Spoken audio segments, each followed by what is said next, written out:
देखते ही देखते यहाँ पर क्या हो गया है। पहाड़ों में भी मानसून अपनी दस्तक दे चुका है और अब हर दिन आपको पहाड़ों में ऐसा ही मौसम देखने को मिलेगा, एकदम बारिश वाला। और ऐसा मौसम हो तो ये किसी को भी अपनी तरफ आकर्षित कर सकता है। सुबह के बज रहे हैं अभी 9। हेलो एवरीवन, गुड मॉर्निंग, नमस्ते, स्वागत है आपका हमारे एक और नए ब्लॉग में उत्तराखंड के इन खूबसूरत पहाड़ों से। और जैसे मानसून शुरू हो गया है तो आपको ये जो खूबसूरत पहाड़ है ना, ये ऐसे ही वाइट फॉग के पीछे छिपे हुए नज़र आएंगे। बारिश वाला मौसम है तो हमारा डब्बू भी देखो यहाँ पर भीगा हुआ नज़र आ रहा है। कहाँ से भीग के आया, देखो हर तरफ सफ़ेद सफ़ेद कोहरा आ गया है। और कुछ टाइम बाद ना जो ये सामने वाले पहाड़ भी दिख रहे हैं ये भी पूरे ऐसे वाइट हो जाएंगे।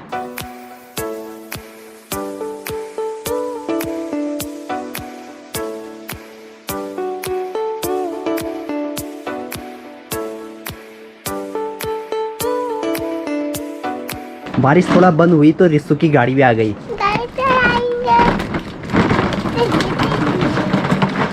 रिस्सू हाय बोलो सबको।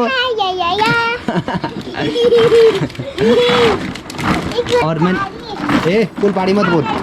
मेरे बैकग्राउंड में देखो फिर से वाइट फॉग आ गया है और फिर से हमारा घर बादलों ने घेर लिया है। और आपको मेरे ब्लॉग में ज़्यादातर रिस्सू, अनुज, मेरे दादाजी, कभी कभी मेरी माँ दिखती होंगी। मेरे पापा ब्लॉग में बहुत कम दिखते हैं, उनको मैंने सिर्फ एक गांव वाले ब्लॉग में दिखाया था। उनको भी मैं धीरे धीरे ब्लॉग में शामिल करने की कोशिश करूंगा। अभी तो मैं यूट्यूब पे रेगुलर नहीं हूँ, रेगुलर इस वजह से हूँ आजकल क्योंकि आजकल मैं हूँ गांव में। और फिर से जैसे ही कॉलेज खुल जाएगा तो फिर से मुझे जाना पड़ेगा, तो फिर वहाँ पर उतना टाइम नहीं मिल पाता है। और जैसे ही मुझे लगेगा कि अब यूट्यूब पर मैं कुछ कर सकता हूँ या सही टाइम है तो उसके बाद मैं रेगुलर अपने पापा को भी ब्लॉग में ले आऊँगा। बाकी मौसम फिर से देखिए कितना अच्छा हो रखा है ना।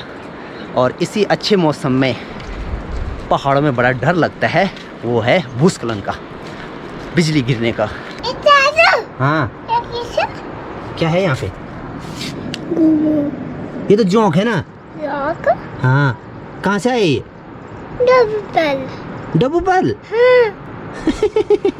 इसको फेंकेंगे हम, नहीं तो ये काटेगा।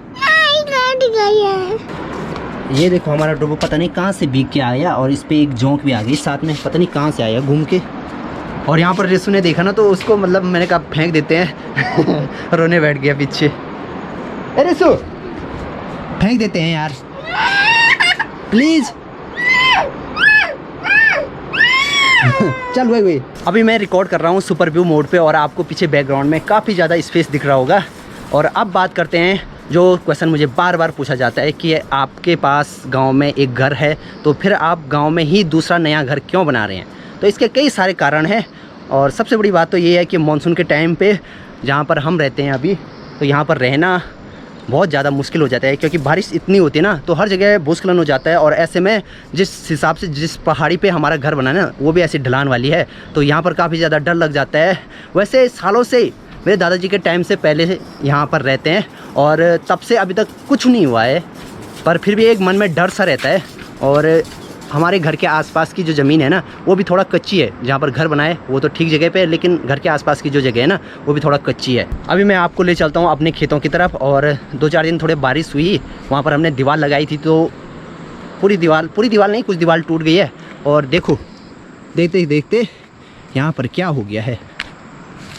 यहाँ ऊपर से कोई पत्थर खिसका होगा तो पूरा यहाँ से नीचे आ गया है और ऐसा होता रहता है पहाड़ों में। हाँ चले गया। तो यहाँ पीछे देखो चाची जी भी अभी खेतों में काम कर रहे हैं क्योंकि सुबह से तो बारिश हो रही थी ना, तो अभी जाकर थोड़ा मौसम सही हुआ है। और आगे हमारे खेतों के चारों तरफ दीवार लगी थी और मैं बता रहा हूँ आपको कि थोड़ी सी बारिश हुई थी 1-2 दिन और दीवार टूट गई। हमारे खेत में गिरी है वो भी टूट के, बताओ आप, नुकसान हो ही जा रहा है। ये देखो पूरे पत्थर हमारे खेत में आ गए यहाँ से और दीवार देखो। और पीछे आपको ये भाई साहब दिखाई दे रहे हैं, तो ये भाई साहब भी इस दीवार पे काम पे थे यहाँ पे और कच्चे में ही निपटा दिया यहाँ पे।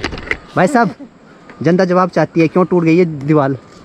नीचे से जो खराब थी ना इसलिए टूट गई। भाई साहब के साथ मैं जस्ट मजाक कर रहा था, ये तो बस एक छोटी सी दीवार थी पत्थरों की, टूट गई बस। मानसून के टाइम लोगों के तो बड़े बड़े घर टूट रहे हैं, बाकी ऐसी छोटी मोटी चीज़ें होती रहती हैं पहाड़ों में। हाँ ये यहाँ से हाँ ये देखो यहाँ पर भी भाई साहब ये देखो पूरी यहाँ से सीक पड़ रखी है, पूरी ज़मीन फट रखी है। और ये भी जाएगा, ये वाली दीवार भी जाएगी पूरी ना, पक्का जाएगी। हाँ पक्का जाएगी ये भी। धस रही है ज़मीन यहाँ पे। देखो अभी अनुज भी आ गया। अनुज देख पूरी दीवार टूटी। पूरी टूटी, आधा टूटी जरा बीच में। मतलब जितना ये दिख रहा है इतना टूट गया है। अनुज क्या बोल रहा है, पूरी नहीं टूटी आधा टूटी। इसका भी कहना सही है। पूरी दीवार के आधा भी नहीं टूटा, ये 5-6% टूटा है। अभी हम जा रहे हैं घर की तरफ और पीछे जो हमारी ज़मीन है ना, जहाँ पर हमारे ये सारे खेत बने हुए हैं, तो ये पूरी ज़मीन धंस रही है नीचे की तरफ। और ये देखो जो ये वाला खेत है, ये वाला हमारा खेत है, तो इसको यहाँ से सीधा आगे जाना चाहिए था, सीधा आगे। अब पता ये कहाँ, यहाँ से देखो, यहाँ तक तो सही है, फिर यहाँ से ये पूरा यहाँ से नीचे जा रखा है। और जहाँ पर वो पेड़ दिखाई दे रहा है ना, तो ये वाला खेत जो यहाँ पर ऐसे में है, तो वहाँ जाकर उतने नीचे जा रखा है ये वहाँ पर।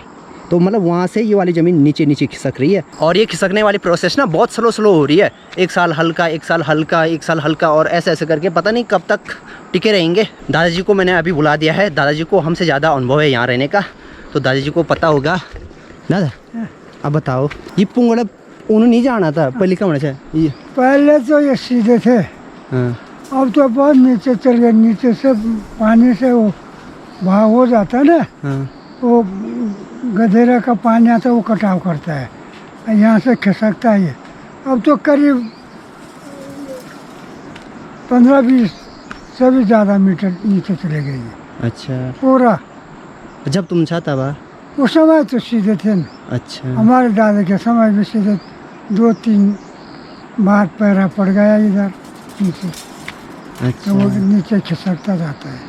हमेशा हाथ भर 2 हाथ वो खिसकता रहता है। अच्छा, अब 1-2 पीढ़ी फिर रहेगा ना, हाँ। तो जाएगा, ये नीचे रहेगा नहीं। अच्छा। और सबको लगता है कि हम गांव में नया घर क्यों बना रहे हैं, तो इसका भी जवाब दादाजी देंगे। इसीलिए तो कभी ये चले जाएगा। तो यहाँ पर क्या करना है पत्थर में, ये खाल चोन रहेगा, इसमें क्या करना है? तो ऊपर तो जाना ही पड़ेगा। हाँ, तो वहाँ रहने के लिए तो कुछ व्यवस्था करनी पड़ेगी। सब चले गए नहीं यहाँ से। पहले का गाँव तरसा लिया, रांची बात का है, हाँ, हाँ। हेमन विलास गाँव है हमारा तरसा, वो चले गया। एक्चुअली मतलब हमारे घर तो सही जगह पे, घर तभी नुकसान हुआ नहीं? ना घर पे नुकसान नहीं, मकान के लिए नुकसान नहीं है, लेकिन जमीन के लिए नुकसान। जो हमारा घर भी है ना, वो भी ऐसे ढलान पे बना हुआ है, तो मतलब दादाजी के कहने के अनुसार तो वहाँ पर बिल्कुल सेफ है, चट्टान वाला है। हाँ। लेकिन जो हमारी ज़मीन है ना इधर साइड, ये पूरी, अच्छा, तो दादाजी जा रहे हैं, ये ज़मीन है ना, ये तो पूरी खिसक रही है, और साल प्रति साल ये खिसकती जाएगी। और इसीलिए हम नया घर बना रहे हैं गांव में, क्योंकि इस ज़मीन का तो कोई भरोसा नहीं। अनुज आप समझे? आप समझे नहीं तो वीडियो को रिमाइंड करके फिर से देख लें। और मुझे अपना यही वाला घर ज़्यादा पसंद है। घर जहाँ पर भी हो, जैसा भी हो, सबको अपना घर अच्छा लगता है। काट।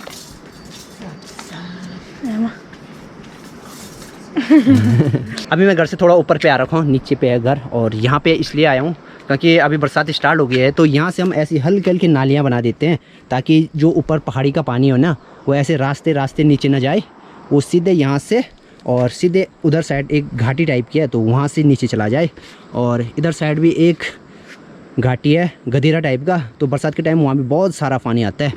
तो ये सब करना पड़ता है बरसात के टाइम पे। मानसून के टाइम पहाड़ों का व्यू कितना अच्छा लगता है ना, देखो सामने पहाड़। हालांकि अभी भी बारिश लग रही है, शाम के 5 बज रहे हैं और बारिश लगनी स्टार्ट हो गई है। और नीचे जो नदी दिखती है ना, जिसको मैं बार बार दिखाता हूँ आपको, ये नदी है मधुगंगा, और ये निकलती है ठीक मधमेश्वर साइड से। मधमेश्वर को द्वितीय केदार के नाम से भी जाना जाता है, और मेरे गाँव से ही मधमेश्वर का पैदल ट्रैक स्टार्ट होता है। और मेरे गाँव का नाम है रांसी, जो उत्तराखंड रुद्रप्रयाग डिस्ट्रिक्ट के मधमेश्वर वैली में बसा हुआ एक सुंदर सा गाँव है। और फिलहाल तो यहाँ पर बारिश हो रही है। किधर से आ रही है भाई साहब, आओ। और अभी मुझे जाना है अपने घर के नीचे पे, वहाँ पर कल रात की बारिश के कारण थोड़ा सा रास्ता टूट गया है, और वहाँ से हमारी गाय जाती थी जंगल के लिए। तो देखते हैं वहाँ पर अगर कोई दूसरा रास्ता लगाने के लिए होगा तो लगाएंगे, अभी नहीं, मतलब सिर्फ देखना है। अभी ये हो रहा है, सर्वे हो रहा है अभी। रुको। चप्पल लगाओ। बारिश अभी तेज़ होनी स्टार्ट हो गई है, और अभी हम जा रहे हैं भाग कर। और बहुत सारे लोग पूछते हैं कि जब आपका नया घर बन जाएगा तो आप पुराना वाला घर छोड़ देंगे, तो ऐसा बिल्कुल भी नहीं है। हम पुराने वाले घर में भी रहेंगे और नए वाले घर में भी रहेंगे। पुराने वाले घर से बहुत सारी मेमोरीज हैं, हमारा बचपन वहीं पे बीता है, तो उसको हम कभी नहीं छोड़ सकते, कुछ भी हो। और ये रास्ता था यहाँ पर, ऐसे गाय बैलों का जंगल जाने का। और यहाँ से भी देखो ये बिल्कुल संकरा हो गया है, यहाँ पे टूट सा गया है। और मेन तो इधर है, तो ऊपर देखिए वहाँ पर वो है अनुज का घर और उसके नीचे है मेरा घर।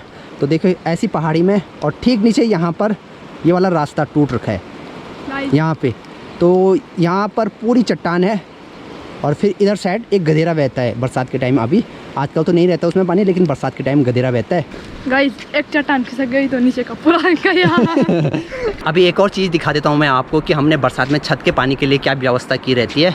तो ये देखिए हमारी छत से एक पाइप जा रही है, और ये पाइप पता कहाँ जा रही है, सीधे यहाँ से और उधर साइड सीधे वहाँ गधेरा है, तो वहाँ तक हमने डाल रखी है ताकि छत का जो भी पानी है ना वो हमारे घर के ठीक सामने न गिरे, वो उस पाइप के से सीधे उधर चले जाए। क्योंकि बरसात में इतना पानी होता है ना छत में, तो वो घर के अगल बगल गिरेगा तो थोड़ा दिक्कत होती है। तो इसलिए हमने अपनी सेफ्टी की वजह से उसको सीधे गधेरे में डाल रखा है। और जो ये जगह है ना जहाँ पर मैं रहता हूँ, इस जगह का नाम है तरसाली। और मेरे घर से मार्केट यहाँ से ऊपर वो वाली पहाड़ी पे है, वहाँ काफ़ी ऊपर जहाँ पर हमारा नया घर बन रहा है, तो उस जगह का नाम है रांसी। जहाँ पर मैं रहता हूँ वो जगह है तरसाली।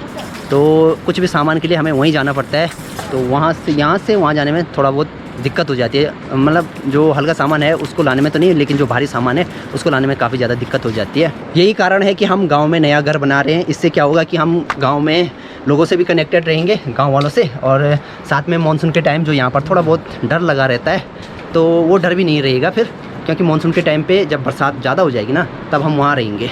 और मुझे आज भी याद है जब 2013 में उत्तराखंड में आपदा आई थी ना, तो जो ये नीचे वाली नदी है ना हमारे घर के नीचे, इतनी भयानक आ रखी थी ना, पूरा जो जहाँ पर भी खाली दिख रहा है आपको वहाँ पूरा जंगल था, एक बड़ा फील्ड भी था, तो सब कुछ बह गया ऐसे आंखों के सामने, बड़े बड़े पेड़ ऐसे बहते चले गए।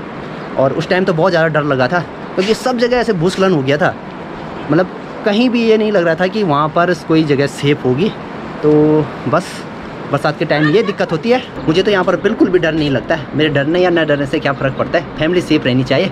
और बाय द वे आज के ब्लॉग को एंड करने का टाइम भी आ गया है, तो मैं मिलता हूँ आप लोगों से अगली वीडियो में। तब तक के लिए हंसते रहिए, मुस्कुराते रहिए। जय हिंद, जय भारत, जय उत्तराखंड, बाय।